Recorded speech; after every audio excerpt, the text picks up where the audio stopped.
خفیہ تحریر کیسے لکھی جائے؟ یوسف الکندی کا بنیادی کردار کیا؟ صفر کا تصور ہی بعد میں سائفر کیسے بنا؟ خفیہ نگاری کی تکنیک جانیے۔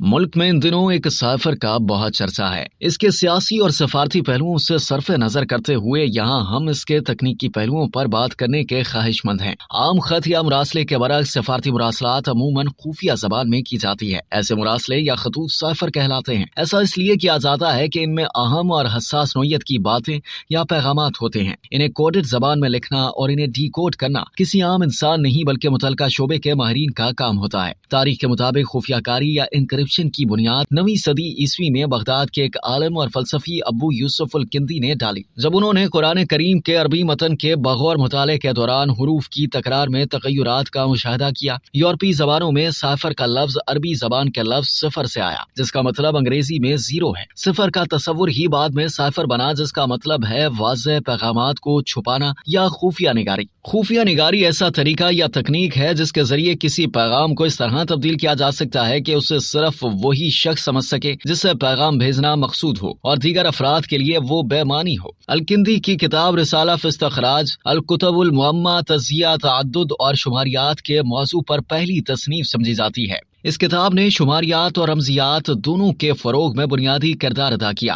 موجودہ دور میں تجزیہ تعدد ایسے اعداد یا کوڈز کو سمجھنے کا بنیادی ذریعہ ہے جن میں بنیادی سادہ حروف تہجی پر مشتمل متن استعمال ہوتا ہے۔ دوسری جنگ عظیم کے دوران خفیہ نگاروں نے کوڈ کو سمجھنے کی اس روایت کو آگے بڑھایا جسے سب سے پہلے الکندی نے وضع اور تحریر کیا تھا۔ تاہم تاریخ بتاتی ہے کہ ڈیٹا یا معلومات کو خفیہ کرنے کی کوششوں کا آغاز قدیم بھارت اور میسوپوٹیمیا میں ہوا تھا، لیکن وہ بہت کامیاب نہیں تھا۔ تحفظ کا پہلا قابل اعتماد نظام قدیم چین میں تیار کیا گیا تھا، جسے سفارتی اور عسکری مقاصد کے لیے استعمال کیا گیا تھا۔ رمزی تراکیب کا قرون وسطی میں راستہ ملتا ہے، لیکن وہاں پہلے سے تاجروں اور سفارتکاروں نے اپنایا۔ اس سائنس کا سنہرا دور 19ویں صدی کے آخری حصے میں آیا جب بائنری خفیہ کاری کا طریقہ کمپیوٹر ٹیکنالوجی میں استعمال ہوا۔ اس سے قبل پہلی عالمی جنگ کے دوران اسے بھرپور لڑائی کے آلے کے طور پر تسلیم کیا گیا تھا۔ یہ دشمن کی پوسٹ ظاہر کرنے کے لیے بہت اہم بن گیا تھا۔ بعد میں خفیہ نگاری کی بنیادی معلومات کے بارے میں حکومتوں کی طرف سے عائد کردہ پابندیوں کو غیر مؤثر کیا گیا ہے، اور 1967 میں ڈیوڈ کاہن نے کوڈ بریکر کتاب شائع کی جس میں اس کی ترقی کی تاریخ، خفیہ نگاری اور کرپٹنالسس کی بنیادی معلومات تھی۔ آج کی دنیا میں خفیہ نگاری انٹرنیٹ کی وجہ سے نئی سطح تک پہنچ گئی ہے۔ اب اسے بڑے پیمانے شناخت، تصدیق اور ای کامرس کے لین دین میں افراد کی طرف سے استعمال کیا جاتا ہے۔ اسی طرح کرپٹو کرنسی ایک مخصوص ریاضتی الگورتھم کے مطابق تیار کی گئی ہے جس پر ریاستوں کی طرف سے کوئی کنٹرول نہیں ہے۔